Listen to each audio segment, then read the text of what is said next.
사도행전 2장입니다. 1절 4절. 다락방에 모였던 120명의 성도들은 오순절에 이르러 성령의 충만하심을 받고 성령이 말하게 하심을 따라 방언으로 말하기 시작합니다. 새 단락이 시작되었고 그들이 모인 장소는 명시되지 않습니다. 일부 학자들은 이들이 모였던 장소가 성전이었을 것으로 추측하기도 합니다. 2절에 사용된 집, 오이코스라는 단어는 성전을 가리켜 사용되기도 하고 5절 이하의 장소와 연결되기도 합니다. 사도행전 7장 47절, 이사야 6장 4절 참조하세요. 그러나 여기서 사용된 집은 사도행전 문맥상 다락방이 있는 집일 가능성이 높습니다. 만일 이 사건이 발생한 장소가 성전이었다면 누가가 그 사실을 더 정확하게 명시했을 것이기 때문이죠. 오순절은 구약의 77절, 맥추절을 일컫는 신약 명칭입니다. 보리의 첫 수확을 드리는 초실절 또는 수장절로부터 50일째 되는 날이죠. 이 오순절 성령 강림 사건은 사도행전 1장 4절 5절에서 이미 언급된 아버지께서 약속하신 것이 성취된 것이며 동시에 세례 요한이 내다본 성령 세례가 성취된 사건입니다. 또한 구약 성경에서 이미 예언되었던 이사야 32장 15절과 요엘 2장 28절 이하 말씀이 성취된 사건입니다. 이 성령 강림 사건은 종말론적으로 말세가 도래했음을 알리는 역사적 사건입니다. 누가는 이러한 초자연적 사건을 이 3절에서 인간 언어를 사용해 유비로 드러냅니다. 호련히 하늘로부터 급하고 강한 바람 같은 호스페르 소리가 나고 불의 혀처럼 호세이 갈라지는 것들이 각 사람 위에 임했다고 서술합니다. 이러한 두 개의 유비는 모두 구약에 나타난 하나님 현현을 연상시키죠. 사무엘하 22장 16절, 욥기 37장 10절, 에스겔 13장 13절 보세요. 바람은 하나님의 임재를 나타내는 성령을 상징하고 불 역시 구약의 하나님 현현 사건에서 목격되는 대표적인 예라고 할 수 있습니다. 이로써 독자들은 시내산 사건을 연상하게 되고 성령 세례에 대한 세례 요한의 예언과 직접적인 연관성을 떠올리게 됩니다. 4절은 외형적으로 나타나는 현상과 함께 무형적으로 성령이 제자들에게 임했음을 보여줍니다. 그들이 다 성령의 충만함을 받고 누가는 여기서 그들에게 성령이 임하는 체험을 채우다 라는 동사를 사용해 서술합니다. 누가는 사도행전에서 이 동사 외에도 성령을 받다, 성령을 주다, 성령을 부어주다, 성령으로 세례를 받다, 성령이 내려오다, 성령이 오다 임하다, 성령이 오다 임하다 앞에는 에페르코마이고 뒤에는 에르코마입니다. 성령으로 채워지다, 성령으로 채워지다. 앞에는 핀플레이고 뒤에는 플레로입니다. 9가지 다른 동사를 사용합니다. 이와 더불어 플레로 동사의 형용사격인 플레레스도 성령 충만함을 나타내는 데 사용됩니다. 성령에 관해 서술하는 누가 용례를 종합해보면 사도행전에서 성령에 관한 개념은 크게 세 가지로 나눌 수 있습니다. 첫째, 종말론적인 선물로서의 성령입니다. 위의 9가지 동사 중 처음 7가지 동사는 사도행전 2장, 8장, 10장, 19장의 성령 강림 사건을 서술할 때 사용됩니다. 누가는 이 네 경우를 신자들의 삶 속에서 나타나야 할 일종의 규범이 아닌 초대교회에서 일어난 단일회적인 구속사적 사건으로 이해합니다. 누가는 이 본문들을 통해 구약에서 약속된 종말론적인 성령 강림 사건이 어떻게 유대인과 사마리아인과 이방인에게 성취되었는지를 보여주죠. 둘째, 그리스도인의 성령 충만한 삶을 나타냅니다. 누가는 신자들에게 내재하시는 성령에 관해 이야기를 할 때 형용사 플레레스와 동사 플레로를 사용해서 성령 충만을 표현합니다. 일곱 일꾼이나 스데반, 바나바의 성령 충만한 삶을 묘사하며 핍박 가운데서도 기쁨을 경험하는 초대교회 모습을 보여줍니다. 누가의 용법은 사도 요한이나 바울이 그리스도인의 성령 충만한 삶의 중요성을 피력할 때 의미와 유사합니다. 셋째, 말씀 선포를 위한 성령 충만함입니다. 누가는 이미 성령을 받은 사람이 성령으로 충만해지는 모습을 소개합니다. 핀플레미 동사가 사용될 때는 성령의 능력이 일시적으로 강하게 나타나는 경우에 해당되죠. 따라서 우리는 사도행전에 나타난 누가의 성령론을 단순히 전통적인 견해를 따라 구원론적인 측면에서 그리스도인의 회심에 관한 것으로만 이해하거나 오순절주의자들의 견해를 따라 복음 증거를 위한 성령의 능력으로만 이해해서는 안 됩니다. 이는 극적 체험이라기보다는 성령의 인도하심을 따라 순종의 열매를 맺는 삶이 더 중요함을 말해줍니다. 오순절 성령 강림 사건은 하나님 구속사에서 마지막 때를 알리는 사건이며 성령이 만일에게 임하는 길이 열린 단일회적인 역사적 사건입니다. 누가는 분명히 이 사건을 아버지께서 약속하신 것, 세례 요한이 말한 성령 세례, 예수가 성령이 너희에게 임하시면 이라고 예고한 것이 이루어진 사건으로 서술합니다. 베드로는 이 사건을 가리켜 하나님 우편으로 고향되신 예수가 그가 약속하신 성령을 하나님 아버지께 받아서 너희가 보고 듣는 이것을 부어주신 것이라고 분명하게 밝힙니다. 예컨대 찬송가 가사 중에 성령이여 강림하사는 성령 강림 사건이 다시 반복되기를 구하는 소망의 찬양이 아닙니다. 그것은 이미 우리 가운데 임재하신 성령이 삶 속에서 충만하여 우리가 역동적인 신앙의 삶을 살아내기를 원한다는 강구입니다.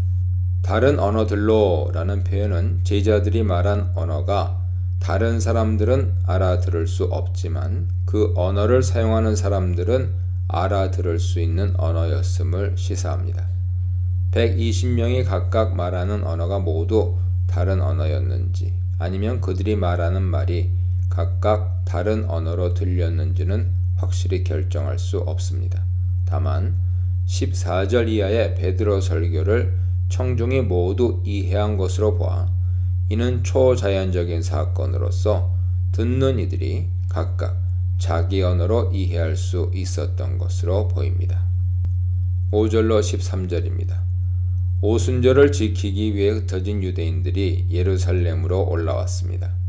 5절은 제자들이 다락방에서 나와 밖으로 나간 것을 전제하죠. 경건한 유대인들은 디아스포라 유대인들이거나 유대주의로 개종한 자들을 가리킵니다. 흥미로운 점은 디아스포라 순례자들의 출신 지역을 그들의 입에 대사를 집어넣어 나열하고 있다는 것입니다. 우리는 제자들이 갈릴리 사람인지 어떻게 알았을까요? 방언을 하면서도 갈릴리 특유의 억양이 나타났을까요? 그러나 이러한 질문은 우리가 이 본문을 지나치게 문자적으로 읽을 때 생기는 사변적인 것입니다. 우리는 누가가 그날 있었던 일을 무리의 입을 통해 종합적으로 요약하여 기술하고 있다고 이해하는 것이 좋습니다. 누가는 갈릴리 출신 사람들이 어떻게 다양한 언어를 구사할 수 있었는지에 대해 사람들이 놀랐음을 기술하고 있을 뿐입니다. 그런데 누가가 그들의 출신 지역을 장황하게 나열한 이유는 무엇일까요?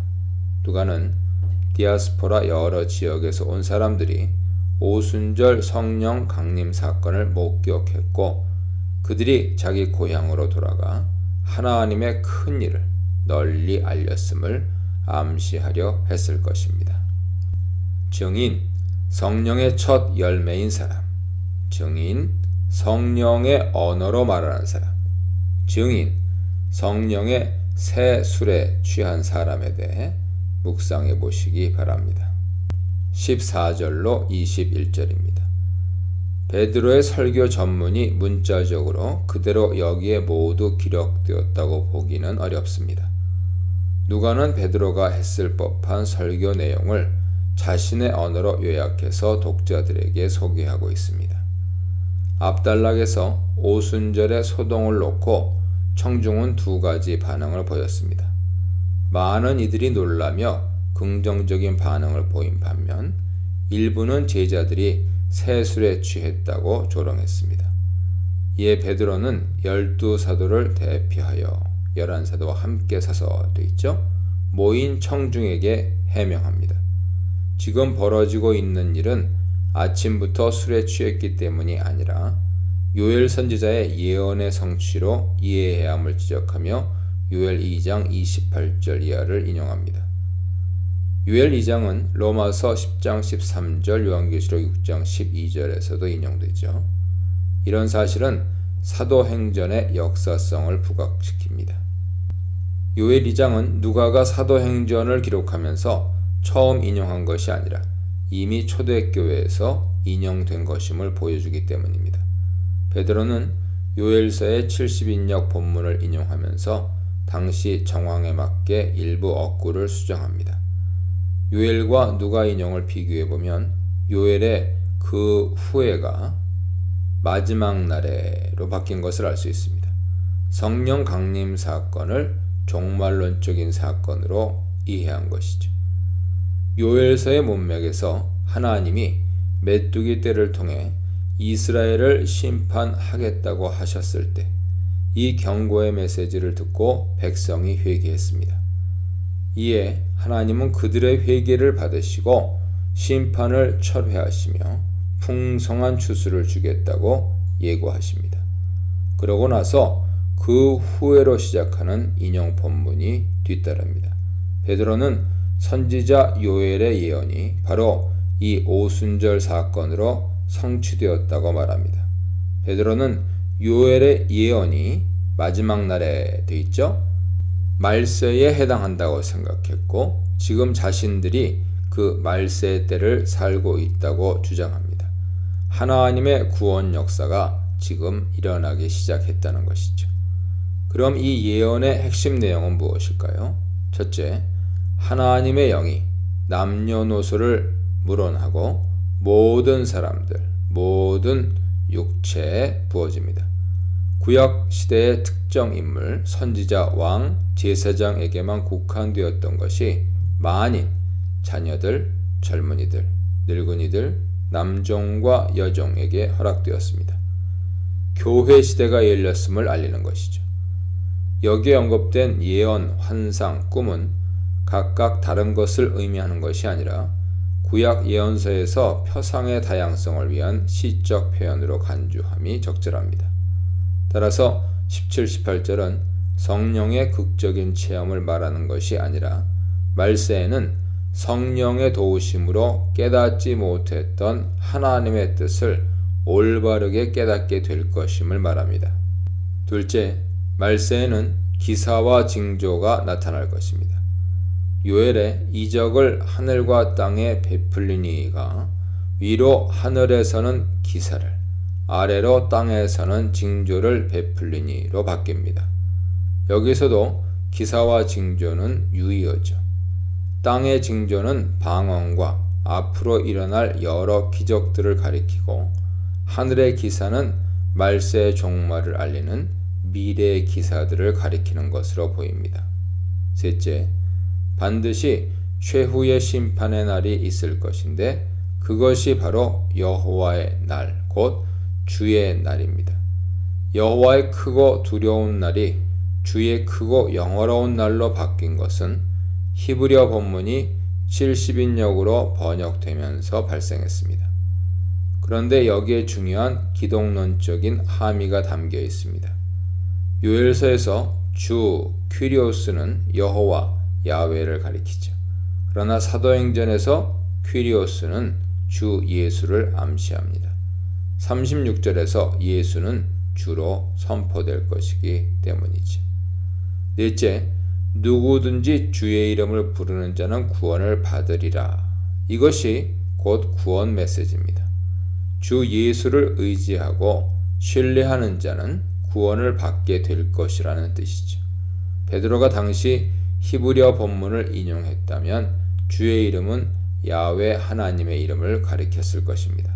그러나 70인역에 익숙한 사람들에게는 퀴리오스가 예수를 의미한다는 사실이 더 분명하게 전달되었을 것입니다. 22, 28절입니다. 베드로는 예수가 행한 기사와 표적들은 하나님이 친히 하신 일임을 밝힙니다.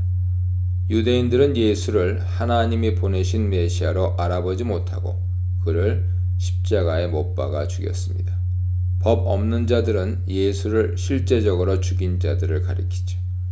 그러나 이 모든 일은 하나님의 뜻과 미리 아심 가운데 이루어졌습니다.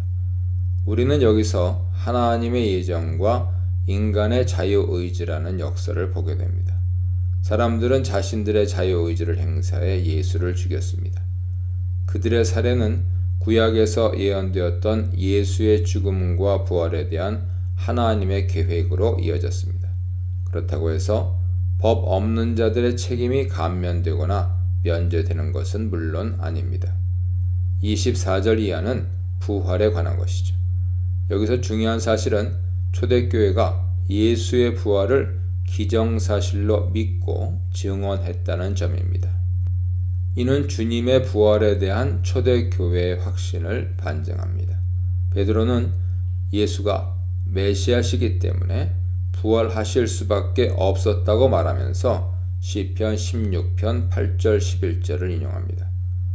여기에는 초대교회의 창의적인 구약 주해가 나타납니다. 베드로는 이 시편 9절을 메시아가 직접 다윗의 입을 빌려 자신의 부활에 대해 진술하고 있다고 해석합니다. 시편 16편은 다윗이 어려운 역경 가운데서도 하나님을 신뢰하고 의지하는 신앙 표현이죠. 그러나 베드로는 인용된 시편 본문부터 주어가 바뀐다는 관찰로부터 더 이상 다윗이 아닌 메시아 독백으로 이해합니다. 베드로는 다윗은 이미 죽고 그의 묘가 아직 남아있으므로 이 예언은 다윗이 아니고 다른 사람을 대신해 말한 것이라고 설교합니다. 29, 36절입니다. 다윗은 후손 중 한 명이 자기의 보좌에 앉을 것을 알았습니다. 또한 다윗은 선지자로서 미래에 일어날 일을 미리 예언할 수 있었습니다. 베드로가 이 시편을 인용한 이유는 다윗의 입을 통해 예수는 이스라엘이 고대하던 메시아일 수밖에 없다는 것을 확증하기 위함입니다. 예수가 메시아임을 입증한 베드로는 이제 성령 강림에 대해 설명합니다. 예수의 부활은 죽음에서 다시 살아난 것뿐만 아니라 하나님 우편으로의 승귀, 고향으로 이해됩니다. 이는 35절에 인용된 바 시편 110편 1절에 의거하죠. 다윗은 말합니다. 주 하나님께서 내 주 메시아에게 말씀하신다. 너 메시아는 내 하나님 우편에 앉아 있으라.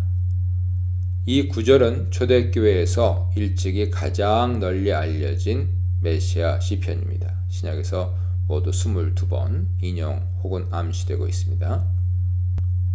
또한 바리새인들과 변론하실 때 예수가 자신의 초월적 정체성을 암시하시며 직접 인용하신 시편입니다. 하나님이 너희가 십자가에 못 박은 예수를 주와 그리스도가 되게 하셨다는 내용으로 베드로는 설교를 결론짓습니다. 베드로 설교에서 인간의 행동과 하나님 행동은 극명한 대조를 이루죠. 베드로는 부활을 통해서 그 전에는 그런 존재가 아니었던 예수가 주와 그리스도가 된 것이라고 말하려는 것이 아닙니다. 시편 예언을 통해 예수가 이미 태초부터 주와 메시아였음이 확증되었다고 말하는 것이죠.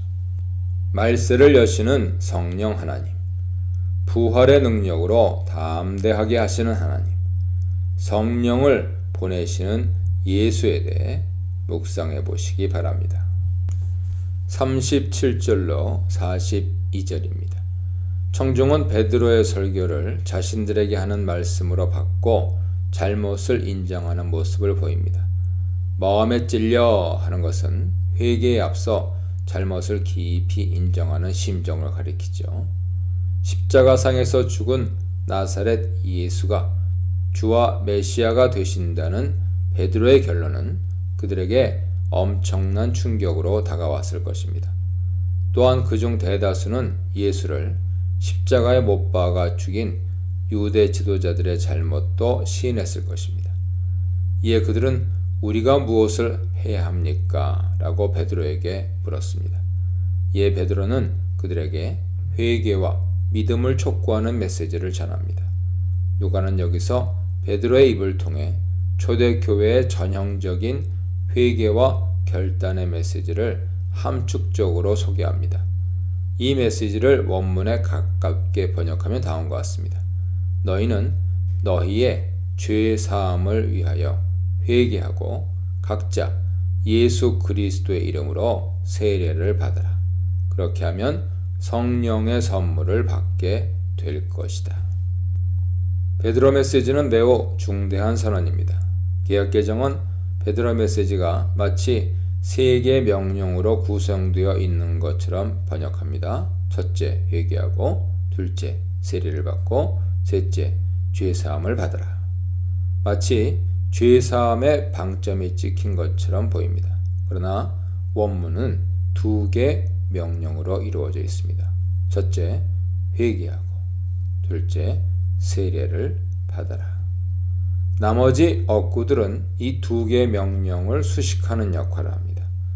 첫째, 회개는 애통하는 마음으로 과거의 삶을 청산하고 하나님께 돌아오는 것을 의미합니다. 세례 요한 그리고 예수도 회개의 메시지를 선포하셨죠.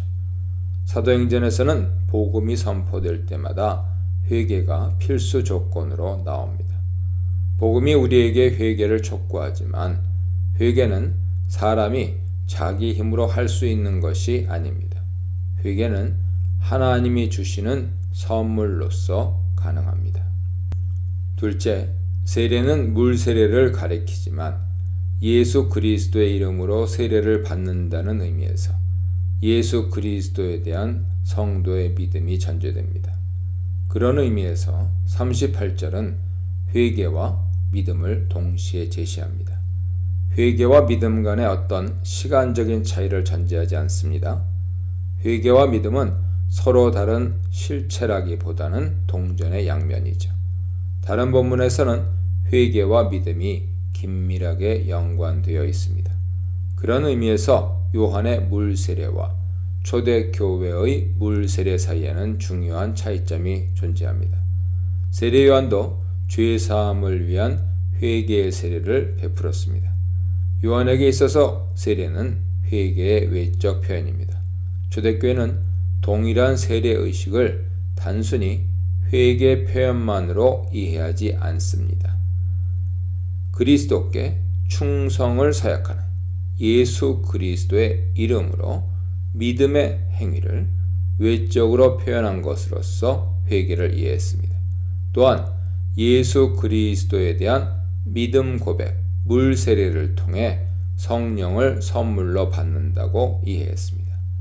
세례 요한이 자신은 물로 세례를 주지만 장차 올 메시아는 성령으로 세례를 베풀 것이라고 말했듯이 예수를 의지하고 그의 이름으로 믿음을 고백하는 자는 성령을 선물로 받습니다. 따라서 베드로가 선포한 메시지는 사도행전 전체에서 그리스도인의 회심과 성령의 관계에 대한 규범적인 진술에 해당합니다.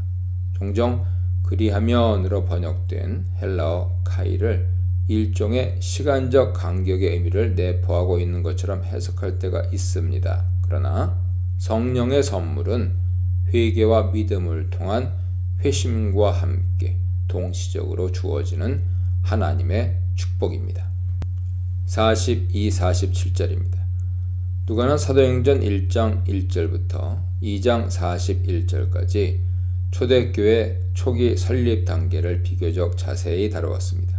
이제 사도행전 2장 42절부터 6장 7절까지는 예루살렘 교회 탄생 3년에서 5년 사이 주후 30년에서 30년대 중반까지 일어난 사건들을 다룹니다. 이 단락은 그 초기의 모습을 요약 서술합니다.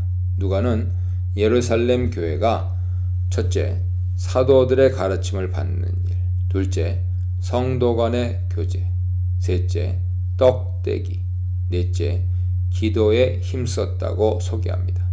이 네 가지는 각각 개별적으로 행해진 것이라 할 수도 있지만 초대교회 집회에서 행해진 신앙 행위로 보는 것이 좋습니다.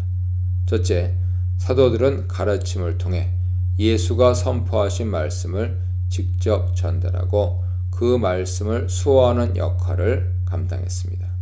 그 가르침에는 예수의 가르침은 물론 그의 사역, 순환, 부활 이야기, 그리고 그의 죽음과 부활이 갖는 대속의 의미도 포함되었을 것입니다. 둘째, 서로 교제하고 라고 번역된 코이노니아는 서로 공유하고 나눈다는 의미로서 단지 성도 간의 사귐만을 나타내지 않습니다. 44, 45절에 기록된 유무상통을 비롯해 성도 간의 식탁 교제와 기도를 포함하죠. 셋째, 떡을 떼며로 번역된 테 클라세이 투 아르투는 원래 식기도와 함께 유대인들이 식사를 시작하는 행위를 가리키는 표현이었으나 여기서는 성만찬을 가리키는 것으로 보입니다. 일부 학자들은 이 표현을 예수의 최후 만찬이나 그의 죽음을 기념하는 초대교회의 성만찬과 무관한 식탁교제로 보기도 합니다. 하지만 누가는 초기 유대 그리스도인들이 성만찬을 가리켜 사용한 표현을 여기서 그대로 사용하고 있는 것으로 간주하는 것이 더 적절합니다. 애찬, 아가페. 여기서 떡을 떼다 라는 표현이 사용된 것으로 보아 성만찬 의미에 방점이 찍혔던 것으로 보입니다. 넷째, 기도에 대한 언급은 사도행전의 요약 단락과 이야기 속에서 자주 등장합니다. 누가는 누가행전에서 예수의 기도 생활과 초대교회 기도 생활의 모습을 병행적으로 보여줍니다. 기도는 대체적으로 개인집에서 모이는 기도 모임을 가리키지만 성전에서 행해지는 매일의 예배의 모임 참여도 포함할 것입니다. 초대교회 탄생은 유대주의 전통과의 전면적 단절을 의미하지 않기 때문이죠. 사람마다 두려워하는데 라는 표현은 각 사람에게 하나님을 두려워하는 마음이 생겼다는 말입니다. 이것은 오순절 사건뿐만 아니라 초대교회 공동체 안에서 일어나고 있는 초자연적인 사건을 보고 놀란 예루살렘 주민들의 모습을 가리킵니다. 제자들이 행한 기사와 표적은 70인역에서도 자주 사용되는 단어로 서로 구별된 의미를 갖기보다는 포괄적으로 초자연적인 사건들을 가리킵니다. 누가는 이에 대한 대표적인 예를 사도행전 3장에서 소개할 것입니다. 44절에서 가장 두드러진 예루살렘 교회의 특징은 공동체 생활, 공동재산 소유입니다. 그들은 함께 공동체 생활을 했으며 재산과 소유를 팔아 공동자금을 마련했습니다. 그리고 그들은 그 돈으로 필요한 사람들을 도와주었습니다.